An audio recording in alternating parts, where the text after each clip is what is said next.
ऐसा लग रहा है हम अपने मायके आए हैं, कोई दूसरे जगह है नहीं। का कहने का मतलब है मोदी भाई खटाखट खटाखट खटाखट 400 पार करेंगे और ये लोग फटाफट फटाफट फटाफट यहाँ से निकल जाएंगे। राहुल भैया को फिर से मैं कहती हूँ, आप 9वीं कक्षा 8वीं कक्षा में आ जाइए, फिर पूरा भारत देश में पढ़ाई करिए, कम से कम एक डिग्री तक तो छात्र बनिए।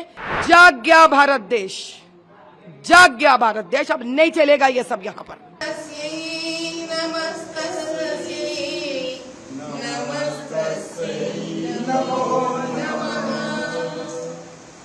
जय मां शक्ति की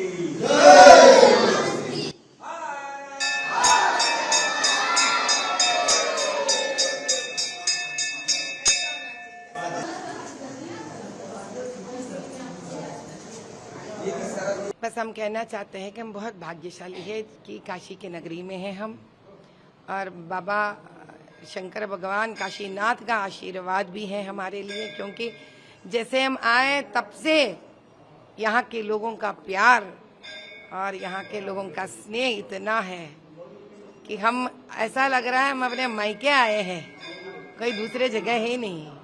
इतना प्यार और इतना जोश, जिस प्रकार से सूरज का गर्मी ऊपर निकलते जा रही है, इतने ही इनके अंदर ऊर्जा प्रधानमंत्री के लिए बढ़ता जा रहा है।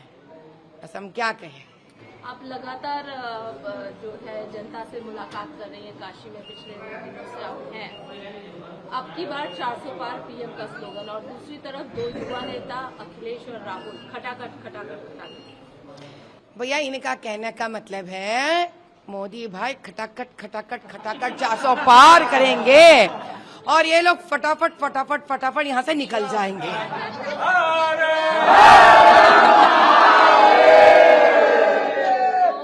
इस बार इलेक्शन में हमने देखा कई सारे मुद्दे हैं, खासकर आरक्षण एक मुद्दा जो बहुत ज्यादा हो रहा है।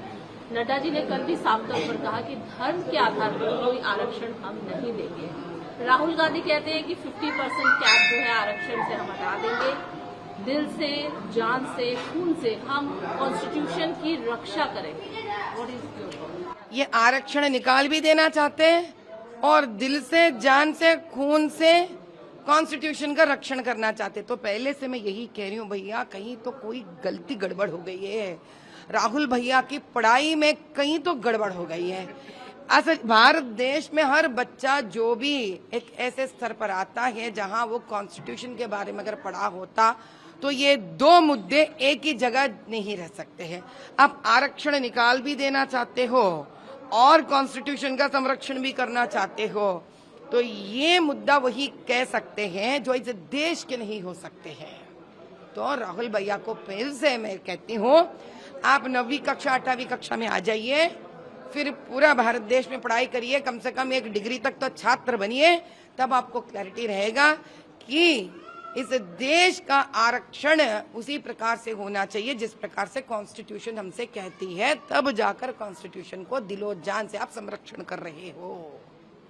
तो कहीं ना पढ़ाई में बहुत गलती हो गई है उनसे, बेचारे वो क्या कर पाएंगे, उनका तो माता पिता की जिम्मेदारी होती है ये। तो दूसरी तरफ अखिलेश यादव कह रहे हैं कि 140 भी आप लोग सीट नहीं ला पाएंगे, क्रॉस ही नहीं कर पाएंगे।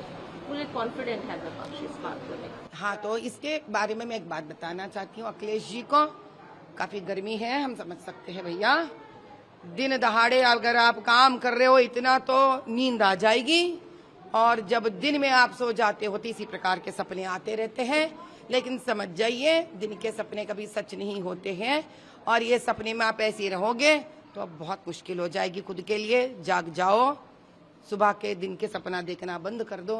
400 पार वैसे ही हो जाएगा, लेकिन आप बड़े मायूस हो जाएंगे। पीएम ने मेडिटेशन का डिसाइड किया है, जाने वाले हैं, लेकिन विपक्ष चुनाव आयोग पहुंच चुका है। मॉडल कोड ऑफ कंडक्ट की अवहेलना की जा रही है। इस वजह से ये कह रहे हैं कि डायरेक्ट और इनडायरेक्ट किसी भी तरीके का एडवर्टीजमेंट नहीं होना चाहिए। अरे वाह, तो अभी ये लोग हमारे खाने पर, पीने पर, भगवान सांस लेने पर, भगवान का नाम लेने पर, ये कौन से बना रहे कॉन्स्टिट्यूशन। यहाँ फंडामेंटल राइट है भाई हमारा 21A के तहत, we have fundamental right to religious expression. ये मैं कह रही हूँ, ये लोग भोकला गए हैं। इनका मानसिक संतुलन बिगड़ गई है। तो ये लोग समझ नहीं पा रहे कि मोदी जी को क्या कर कर रोके। मोदी जी अपने आप हैं, अगर जिस दिन ये इस्तेमाल करना चाहेंगे उस दिन ये लोग ठहर भी नहीं पाएंगे, बोल भी नहीं पाएंगे। तो सभी का अपना अपना हक बनता है। जैसे कि हम इधर आए हैं, शंकर भगवान माता रानी का नमन करे हैं, ये क्या अब हमसे अपना धर्म को भी छीन के उखाड़ के फेंक देंगे? सुनो भाइयों, सुनो भाइयों, या प्रधानमंत्री जी का अपना मेडिटेट करने का, ध्यान करने का हक भी निकाल के फेंकना चाहते हैं। अभी इनके हाथ भारत देश पता नहीं क्या हो जाएगा।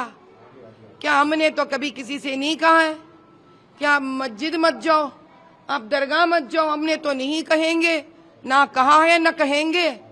ये इंसान का अपना स्व विषय है, अपना खुद का विषय है। ये इसमें तो किसी का कोई हक नहीं आता इसके ऊपर रोक रखने के लिए। और इस विचार से ये लोग आगे बढ़ रहे हैं कि एक व्यक्ति को, प्रधानमंत्री से पहले वो इस देश के नागरिक हैं, हर नागरिक का हक है ध्यान करना, भगवान के पास जाना। ये तो हद पार कर लिए ये लोग। आपने बात की मस्जिद मत जाओ, दरगाह मत जाओ और तमाम, लेकिन नहीं मत जाओ नहीं कह रही हूँ, मत जाओ आपने रोका नहीं, हमने आपका नहीं ये रोकेंगे। लेकिन सभी को जाना है, अपना अपना तीर्थ स्थल जाना है, अपना अपना प्रार्थना जगह जाना है, कामनाएं करना चाहिए लोगों के लिए, खुद के लिए अच्छी बात होती है। यही बात है कि बीजेपी ने किसी को किसी भी धर्म के लिए, किसी अनुयायी के लिए कहीं नहीं रोका है। लेकिन ओवैसी साहब कहते हैं कि आप लोग जानबूझ के, आप लोग मुस्लिम विरोधी हैं, लगातार यही कह आ रहे हैं। सीए के लेकर जिस तरीके से कानून लेकर आए हैं, आप लोग मुस्लिम विरोधी है, ये क्लियर आप लोग पर आरोप लगा है। इस इलेक्शन में आप लोगों के पास कुछ नहीं रहा, पीएम के पास कुछ नहीं रहा, धर्म को मुद्दा बनाया गया, कैसे देखें? भैया पहले हम ये की कहेंगे असदुद्दीन से, आप इधर आकर या नेशनल लेवल पर आप जो मुद्दे उठा रहे हो ना, शायद यहाँ के लोगों को नहीं पता, तो हम इनको बता देते हैं कि सबका साथ सबका विकास नारा लगाने वाले प्रथम प्रधानमंत्री हमारे मोदी जी हैं। ट्रिपल तलाक हटाकर मुसलमान औरतों का संरक्षण करने वाले प्रथम प्रधानमंत्री हमारे मोदी भाई हैं। यूसीसी के तहत मुसलमान बहन को भी अपना हक महके में दिलाने वाले प्रथम प्रधानमंत्री हमारे मोदी भाई हैं। विदेशी मुसलमान जो खुद के इस्लाम देशों से निकलकर, वहां से फेंके हुए लोग निकलकर भारत देश में आकर हमारे मुसलमान भाई बहनों का रोटी छीनने वालों का बंद करने वाले हमारे प्रथम प्रधानमंत्री मोदी भाई हैं। और जो असदुद्दीन ये सारे बात करते रहते हैं ना, मैं कहती हूँ पहले उनके कॉन्स्टिट्यूएंसी जाइए, गली गली मोहल्ला मोहल्ला जाइए, आप खाना खा नहीं पाएंगे। आप वो देखने के बाद 40 साल उनसे राज कर रहे हैं वहां पर, ना कोई मुसलमान खुश है ना कोई हिंदू खुश है वहां पर। पहले भैया खुद का जगह साफ करना सीखो। माधवी में बहुत कंट्रोवर्सी रहा आपका हैदराबाद का इलेक्शन, आपके नाम पे कभी आपने धनुष उठा लिया तो वो न्यूज बन गई, कभी ये कहा गया कि आपने बुर्का हटा के देखा, जब हालांकि आपने आधार कार्ड के देखा था, लेकिन बहुत सारी कंट्रोवर्सी हुई, कैसे देखते हैं इस तमाम? तो मैं रमजान के तहत हजरत अली साहब के जुलूस में गई, उसका तो किसी ने कोई हमारे हिंदू भाई कंट्रोवर्सी नहीं किया ना। ये है हिंदू, किसी ने कंट्रोवर्सी नहीं किया है। हम गए थे चार मीनार के बीचों बीच मदीना चौरस्ता में, रमजान के वक्त हजरत अली साहब का जुलूस में हम थे। किसी भी हिंदू ने उसके ऊपर एक भी बात नहीं की, शब्द कही, ना किसी भाजपा के कार्यकर्ता ने कही, ना हमारे किसी नेता ने कही। ये है सनातन धर्म, हम सबको अपनाते हैं। ये और वहां पे और वहां हमको न्योता देने वाले अपने शिया भाई हैं, वहां हमको न्योता देने वाले हमारे शिया भाई हैं। तो भैया मैं बताती हूँ, ये असदुद्दीन जो है ना, ये लोगों को डर लगने लग गया क्योंकि उनके नीचे का जमीन खींच लिया जाएगा, क्योंकि अब मजहब के नाम पे ये देश नहीं चलेगा। ये सबका साथ सबका विकास के नारे पे देश ये चलेगा। इसी से डर जाते हैं ये लोग, तो बार बार बार बार ये मुद्दा उठाकर वो लोग समझते हैं खुद का मुसलमानों का वोट्स पोलराइज करेंगे, लेकिन ये ऐसा नहीं होगा, क्योंकि आज इस देश का मुसलमान जान गया है, भारत देश का हर मुसलमान ये बात जान गया है कि वो भी इस भारत माता का बच्चा है जितना इस हिंदू इस भारत माता का बच्चा है, और इन दोनों का हर प्रकार का संरक्षण करने वाले बड़े भाई हमारे नरेंद्र मोदी जी है। सबका साथ सबका विकास, सबका साथ सबका विकास। 40 साल का किला ओवैसी जी का भेद पाएंगे हैदराबाद में, क्या लग रहा है आपको? कितनी कॉन्फिडेंट है आप? हम 100% कॉन्फिडेंट है। अगर जिन जिन गड़बड़ों के वजह से अगर इधर इधर होता है तो हम कोर्ट तक जाकर फिर से हल निकाल के रहेंगे, लेकिन इसी साल हैदराबाद हमारा होकर रहेगा। भारत माता की भारत माता की। पीओके को लेकर अमित शाह जी ने भी कहा कि पीओके हम वापस लेंगे अगर 400 पार होता है, तो आपको क्या लगता है, आपकी क्या कमेंट है? 2024 के सरदार वल्लभ भाई पटेल है हमारे अमित भाई। तब सरदार वल्लभ भाई पटेल ने आकर रजाकारों से हैदराबाद का विमुक्त करवा दिए, दक्कन का विमुक्त करवा कर भारत में विलीन कर दिए, और आज के सरदार वल्लभ भाई पटेल जी जो अमित भाई हैं, इसी प्रकार से पीओके को भी विमुक्त करेंगे और भारत देश में विलीन कर कर हमारे भारत माता का ताज लेकर आएंगे, मुकुट उनका लेके आएंगे। अंतिम सवाल, एक सवाल हमेशा विपक्ष की तरफ से उठता है कि राम मंदिर को आप लोगों ने इशू बनाया, राम को, प्रभु श्री राम को पॉलिटिकल गेन के लिए आप लोगों ने यूज किया।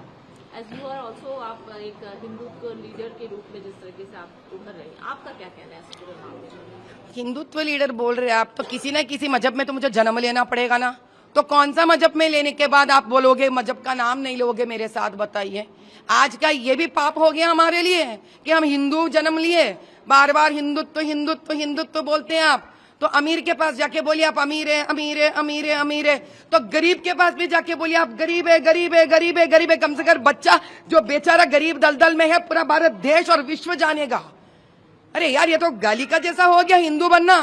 क्या हिंदू हिंदू हिंदू हिंदुत्व? आप पूछिए हमसे हमारे नाम से, माधवी जी आप क्या समझते हैं इसके बारे में?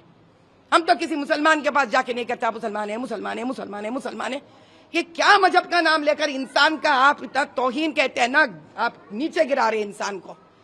भाई हम आपसे एक ही बात कहते हैं, जिस दिन ये लोग बाबरी मस्जिद का मुद्दा उठाए, जिस दिन ये लोग ज्ञानवापी का मुद्दा उठे, तो ये लोग पॉलिटिक्स नहीं बना रहे थे उस मुद्दे से। कौन तोड़ा है इन मंदिरों को?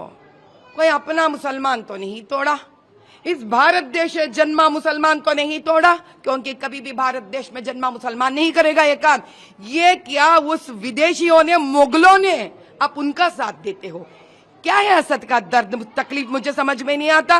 खुद के मुसलमानों को, खुद के कौम के लोग यहाँ बढ़ नहीं रहे हैं, पढ़ाई नहीं हो रही है, नौकरियां नहीं है इन लोगों को, लड़कियां यहाँ दल दल में हैं, इनके बारे में सोचना नहीं होता आपको।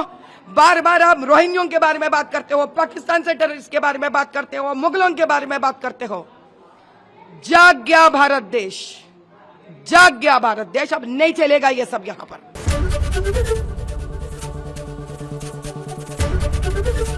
एबीपी गंगा, खबर आपकी, जुबान आपकी।